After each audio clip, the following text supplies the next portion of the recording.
vais revenir sur la question que je formule ainsi actuellement de la ressemblance. On peut toujours nier une ressemblance. On peut toujours affirmer une ressemblance.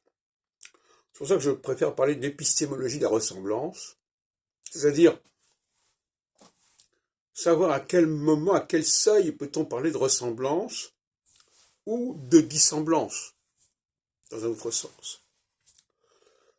Si par exemple je dis que deux personnes sont semblables, il est évident qu'elles ne sont pas exactement identiques.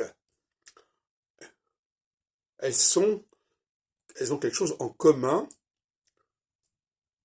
de similaire.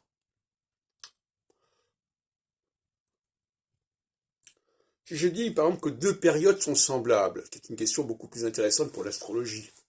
À partir de quel moment je peux dire que des périodes distinctes dans le temps, parce qu'elles appartiennent à une même catégorie, au sens où je l'ai entendu moi-même, dans le cadre de l'équinoxialité et la spécialité, comment je peux prouver qu'elles sont semblables, tout en étant marquées nécessairement par des différences de contexte, différences de période, etc.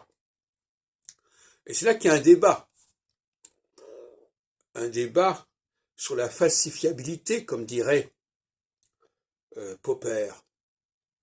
À quel moment peut-on dire oui, vous avez raison, ça se ressemble, c'est semblable, et à partir de quel moment peut-on nier cette similitude et cette ressemblance? Voilà une question grave qui met en question beaucoup de recherches. Par exemple, si je dis que telle chose est à l'origine de telle autre chose, bon, parce qu'il y a une certaine ressemblance, mais en même temps, il peut y avoir des éléments qui vont différer et qui vont permettre éventuellement de nier cette ressemblance ou de relativiser cette ressemblance. Voyez-vous, c'est la grande question.